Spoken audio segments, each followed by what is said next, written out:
Operation సింధూర్తో Bharat మరోసారి తన ప్రతాపాన్ని చూపించింది. మోడీ ఎప్పుడు ఏ నిర్ణయం తీసుకుంటారో, అసలు పెహల్గాం దాడుల తర్వాత మోడీ నిర్ణయం ఏ విధంగా ఉండబోతుంది అన్న విమర్శకుల నోర్లు మూయించేలా ఈరోజు తెల్లవారుజామున మొత్తం అక్కడ ఉన్నటువంటి ఉగ్రవాద స్థావరాలు 9టిని భారత ఆర్మీ ధ్వంసం చేసింది. ప్రస్తుతం మనం ఏలూరులోని ex service men association hall దగ్గర ఉన్నాము. ఇక్కడ ఉన్నటువంటి ఇప్పటికే ఎక్స్ సర్వీస్ మెన్ ఇక్కడికి చేరుకున్నారు. అసోసియేషన్ ప్రెసిడెంట్ ఉన్నారు భాస్కర్ గారు. సార్, ఏంటి ఈ దాడిని ఏ విధంగా చూస్తారు? ఇది కంటిన్యూ చేయాలంటారా, లేకపోతే ఏంటి, లేకపోతే దీనివల్ల ఏమన్నా ఇబ్బందులు తలెత్తే అవకాశాలు ఏమైనా ఉంటాయా? దాడిని కంటిన్యూ చేయటం అనేది క్వశ్చన్ కాదు.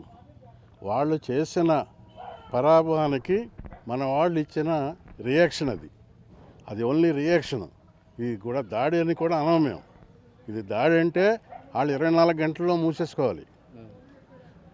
పాకిస్తాన్కి 71 వార్లో కూడా మేము ఉన్నాం. ఇక్కడ ఉన్న వాళ్ళందరూ ఉన్నాం. అంతకుముందు 62 కాడి నుంచి వరుసలో ఉన్నాం.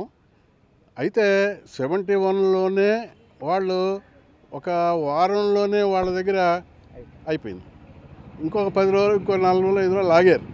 ఆ తర్వాత కాళ్ళు పట్టుకున్నారు ఎవరు దేశాలని. అది అయిపోయింది. ఇప్పుడు ఏంటంటే ఇప్పుడున్న పరిస్థితి, ఇప్పుడు మన ఇండియా అగ్రగామిగా ఉంది. అంటే ఎవరైనా వచ్చి ఇండియాతో మాట్లాడాలి, కానీ ఇండియా వెళ్ళి అయ్యా పాకిస్తాన్ కొడుతున్నాడు లేకపోతే ఇంకోటి కొడుతున్నాడు అని చెప్పే పరిస్థితి లేదు మనకి. మనం సెల్ఫ్ సఫిషియెంట్. బై ఎయిర్ కానీ, మరి నేవీ కానీ, ఆర్మీ కానీ, మెయిన్ ఆర్మీ. ఎందుకంటే పాకిస్తాన్ తోటి 2 ఫోర్సులు ఎక్కువగా, 3 చేయాలి, 2 ఎక్కువగా చేయాలి. ఏది ఆర్మీ ఫస్ట్. ఆర్మీ వెళ్ళి అటాక్ ఇస్తుంది. ఆ తర్వాత ఎయిర్ ఫోర్స్కి ఇన్ఫర్మేషన్ వెళ్తుంది ఇమీడియట్గా. ఎయిర్ ఫోర్స్ బై ఎయిర్ బాంబులు కానీ, ఫిరంగులు కానీ ఏ ఒకటి వాళ్ళ ఆపరేషన్ వాళ్ళు చేస్తారు. అంటే ఇది సంయుక్తంగా 3 ఫోర్సులు కలిసి చేస్తుంది. ఇది మోడీ గారికి మనం థ్యాంక్స్ చెప్పాలి ఫస్ట్. ఎందుకు చెప్పాలి? మన సైన్యం ఎప్పుడూ రెడీగా ఉంటుంది. ఇప్పుడు సైన్యమే చేస్తుంది అక్కడ. కానీ ధైర్యంగా మొన్న 3 ఫోర్సులని పిలిచి మీరే చేసుకోండి, మీరే చేయండి, మీరే నిర్ణయం అన్నది ఇదొక గొప్ప విషయం. అప్పుడు ఏమైంది, 3 చీఫ్లకి కూడా మంచి ధైర్యం వచ్చింది, ప్రజలకు కూడా ధైర్యం వచ్చింది. 3 చీఫ్లకి ఇచ్చేశారు కాబట్టి వాళ్ళే చూసుకుంటారు, మనం ఏం ఇబ్బంది పడలేదు అనే భరోసా కలిగించారు మోదీ గారు. ఇప్పుడు ఈ 22వ జరిగిన ఈ అటాక్కి, ఈ ఉగ్రవాద అటాక్కి రాత్రి జరిగింది చిన్న జవాబు. పెద్ద జవాబు ఇస్తే రెండోసారి కూడా వాళ్ళు రావటానికి కూడా అవకాశం ఉండదు. మాకు తెలుసు కదా వాళ్ళ దగ్గర ఉన్న ఫోర్స్ ఎంత ఉందో, అది సరిపోదు. కాబట్టి ఇప్పుడు మళ్ళీ చెయ్యాలా, ఇది అవసరమా అనేది వాళ్ళే నిర్ణయించుకోవాలి. మనం కాదు, ఇండియా కాదు. వాళ్ళు మేము మళ్ళీ చేస్తే ఇంకో దెబ్బ, 2 దెబ్బలు కొడతాడు. ఇప్పుడు ఒక దెబ్బకి రాత్రి ఎన్ని చోట్ల జరిగింది? 9, సుమారుగా 9 చోట్ల జరిగింది. వాళ్ళు ఎక్కడ చేశారు? ఒక చోట చేశారు. అలాగా రేపు ఇంకోటి చేశారనుకోండి, ఇంకో 4 కొడతారు, ఇంకో 16 కొడతారు. అసలు 2-3 రోజులండి. వాళ్ళు కనుక సరే మేము వార్ చేస్తున్నాం అని అంటే మాత్రం ఇది ఈ పట్టు ఒక 2 or 3 డేస్లో ఫినిష్ అయిపోద్ది.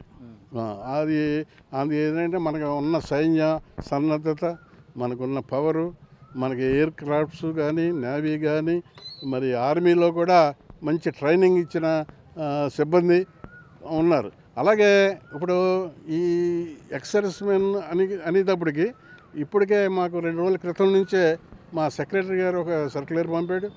ఎవరైనా వాలంటీర్స్, మీ వాలంటీర్స్ అని కాదు, మీ పర్టికులర్స్ ఇమ్మని. అంటే మా వాళ్ళు కూడా సందిగ్ధం అవుతున్నారు, రెడీగా ఉన్నారు. మీరు కూడా అంటే ఏంటి సార్, రిటైర్డ్ అయిపోయారు, మళ్ళీ అక్కడికి వెళ్ళడానికి సిద్ధంగా ఉన్నారు. మళ్ళీ రెడీ అంత అవసరం వచ్చినప్పుడు.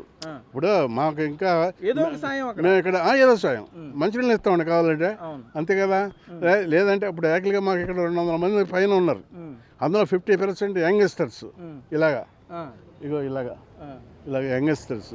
ఇప్పుడు నేను కొద్దిగా ఓల్డ్ అనుకోండి, నాకు మళ్ళీ 50% ఉన్నాం. మేము కూడా రెడీ. ఎందుకంటే ఒకవేళ అవసరమో మీ ఏదైనా పర్వాలేదు రండి అని ఒక పిలుపు కనుక వస్తే మేము కూడా రెడీ. అసలు మేము కూడా వెళ్ళక్కర్లేదండి, మా వాళ్ళు కొట్టేస్తారు, 3 రోజుల్లో కొట్టేస్తారని చెప్తున్నానుగా, మీరు రాసి పెట్టుకోండి. అది ఎందుకంటే వాళ్ళకి బుద్ధి జ్ఞానం లేదండి. ఫస్ట్ వాళ్ళకి తిండి తప్ప మిగిలిన విషయాలు ఏం తెలియ వాళ్ళకి. అంచేత ఇలా చేశారు. ఈ ఉగ్రవాదులు అనేది చేసిన దానికి ఎన్ని ఫ్యామిలీస్ ఎఫెక్ట్ అయినాయి. అప్పటికప్పుడు పెళ్లి చేసుకుని వాళ్ళు యంగ్స్టర్స్ వెళ్ళి సరదాగా వెళ్దాం అనుకున్న వాళ్ళని కొట్టేశారే, మరి వీళ్ళని ఎవరు వదులుతారు? చస్తే వదిలిపెట్టరు. మన మోదీ గారు అయితే అస్సలు వదిలిపెట్టరు. మీరు కూడా రెడీ? మేము రెడీ. ఓకే సార్, చెప్పండి. అసోసియేషన్ సెక్రటరీ రమేష్ ఉన్నారు. సరే, ఏంటి మరి ఈ డెసిషన్ తీసుకోవడానికి 14 రోజులు ఎందుకు పట్టింది అనుకుంటున్నారు? మీరు ఇంత టైం ఎందుకు తీసుకున్నారు అనుకుంటున్నారంటే యాజ్ ఏ మీరు అక్కడ చేసి వచ్చారు కాబట్టి ఏ పరిస్థితులు ఇంత డిలే అవడానికి కారణం ఏంటి? అంటే ఇందులో మనం ఆలోచించాల్సింది ఏంటంటే, మనకి సత్తా ఉంది కానీ ఒక పర్ఫెక్ట్ ప్లానింగ్ అనేది ఉండాలి. దేనికైనా సమయం సందర్భం అనేది ఉండాలి. అవన్నీ ఆలోచించి ఎప్పుడు ఎక్కడ ఎలా జరిగింది, దానికి తోడు ఇంటెలిజెన్స్ ఫోర్సెస్ కూడా మనకి చాలా ఇన్ఫర్మేషన్ ఇస్తాయి. దాన్ని బేస్ చేసుకుని ఎప్పుడు ఎలాగ మన అటాక్ని చేయాలి, మన సిబ్బంది ఏ విధంగా మనం సమన్వయం చేసుకోవాలి, ఇవన్నీ చేసి మన ప్రధానమంత్రి గారు ప్లస్ మిగతా ఎవరైతే త్రివిధ దళాల సేనాధిపతులు ఉన్నారో వాళ్ళందరూ కలిసి ఇది చేశారు. సో అందుకోసం ఇంత టైం పట్టింది. లేకపోతే ఇది ఒక రోజు మనం పర్ఫెక్ట్ ప్లానింగ్ చేసుకుంటే అయిపోతుంది. కాకపోతే అంత మన సిబ్బంది మనకి మళ్ళీ వెనక్కి రావాలి. ఎందుకంటే మన వాళ్ళు అటాక్ చేశారంటే మళ్ళీ పర్ఫెక్ట్గా మళ్ళీ వెనక్కి ఇంటికి రావాలి. అది కూడా ఆలోచించాలి కదా, అది అంతా ఆలోచించి చేస్తారు. అందుకోసం జరిగింది. సరే, ఏంటి సార్ మీరు కూడా రెడీగా ఉన్నారు? ప్రెసిడెంట్ గారు చెప్తున్నారు మాజీ సైనికోద్యోగులందరం రెడీగా ఉన్నాం, అవసరం అయితే అక్కడ ఏదో ఒక సర్వీస్ చేస్తాం అన్నారు. ఇది మీ ఒపీనియన్ ఏంటి? భారత్ మాతాకి జై. నా పేరు ప్రెసిడెంట్ గారి పేరే, ఆయన పేరు కె భాస్కరరావు, నా పేరు డి భాస్కరరావు. నేను 69లో వెళ్ళాను నేవీకి. 71 వార్లో ఉన్నాము. 71 వార్ మన ప్రెసిడెంట్ గారు చెప్పినట్టు 15 రోజులతోటే ముగిసిపోయింది. కాళ్ళబేరానికి వచ్చారు, వాళ్ళు చేతులు ఎత్తేసారు సరిహద్దుల్లో. సో ఇవాళ మనం ఇది అసలు ఈ రిటాలియేషన్ ఎందుకు చేశాము? మన దేశ సార్వభౌమత్వాన్ని కాపాడుకునే హక్కు మనకి పూర్తిగా ఉంది. ప్రపంచంలో ఎన్ని దేశాలు దీనికి వ్యతిరేకత అయినా మన యొక్క అధికారాన్ని, మన యొక్క రక్షణని, మన దేశ రక్షణ, మన ప్రజల రక్షణని కాపాడుకునే హక్కు మనకి 100% ఉంది. కనుక మీరు ప్రధానమంత్రి గారి స్పీచెస్ విన్నట్లయితే ఈ ఇన్సిడెంట్ 22 ఏప్రిల్ జరిగిన తర్వాత పుల్వామా దాడి, పెహల్గామ్ దాడి తర్వాత వారి స్పీచ్ కనుక విన్నట్లయితే మనకు అర్థమవుతుంది దేశ సమగ్రతను గురించి, దేశ ప్రజలను గురించి వారు ఎంతగా బాధపడ్డారో, వీరి రక్షణకి మనం ఏం చేయాలనే దాని గురించి వారు, మీరు ఇప్పుడు అడిగారు ఇంతకాలం ఎందుకు పట్టింది అనేది. ఒక దేశం మీద మనము ఆ దేశ అంతర్భాగానికి వెళ్ళి అక్కడ ఉన్నటువంటి టెర్రరిస్టుల క్యాంపుల మీదే ప్రజలకి నష్టం జరగకోకుండా, మనము మళ్ళీ ఇతర దేశాలతోటి వేలెత్తి చూపించుకోకుండా భారతదేశం చేసింది శభాష్, మంచి పని చేశారు, ఉగ్రవాదుల మీదకే వెళ్ళారు, ఆ దేశ ప్రజల జోలికి వెళ్ళలేదు అనేది మనకి ముఖ్యం. ఇది మెయిన్ పాయింట్. ఎందుకంటే అందరూ అర్థం చేసుకోవాల్సింది మీరు ఇప్పుడు చెప్పిన పాయింట్. పాకిస్తాన్లో ఉన్నటువంటి ఆ ఉగ్రవాద శిబిరాల మీదే భారత్ దాడి చేసింది, పాకిస్తాన్ జాతీయుల మీదకి వెళ్ళలేదు. అంతే కదా సార్? మీరు ఎప్పుడు కూడా భారతదేశం, మనం చిన్నప్పటి నుంచి 74 ఏళ్ళు నాకు మన చిన్నప్పటి నుంచి ఉంటున్నాం, మన శాంతి దేశం, మనం ఎవరి జోలికి వెళ్ళము. కానీ మన జోలికి ఎవరైనా వస్తే మనం వదిలిపెట్టాం. కనుక ఇది అక్కడ ప్రజానీకానికి నష్టం లేకోకుండా ఎన్నో రకాలుగా ప్లాన్ చేసుకొని ఇంటెలిజెన్సీ విభాగాలు ఉన్నాయి, సైన్య అధికారులు ఉన్నారు, సైన్యానికి సంబంధించినటువంటి అడ్వైజర్స్ ఉన్నారు. వీళ్ళందరితోటి కూడా సంప్రదింపులు జరిపి 3 ఫోర్సెస్ని, ఆర్మీ, నేవీ, ఎయిర్ ఫోర్స్ని సమన్వయం చేసుకొని మన దగ్గర ఏమేమి ఎక్విప్మెంట్ ఉంది, ఏమి ఎక్విప్మెంట్ అయితే అక్కడ బాగా పనిచేస్తుంది. ఎందుకంటే ఒకసారి మనం వెళ్ళిన తర్వాత మనం తిరిగి దెబ్బ కొట్టించుకోకూడదు, అది ముఖ్యం. కనుక మీరు ఆ 71 వార్ చూసిన అంతే, 1 సైడెడ్ వార్. అప్పుడు మనది ఒక షిప్ పోయింది, అది మన వాళ్ళ కొంత పొరపాటు వల్లనే జరిగింది అది. కనుక అది ముఖ్యం అన్నమాట.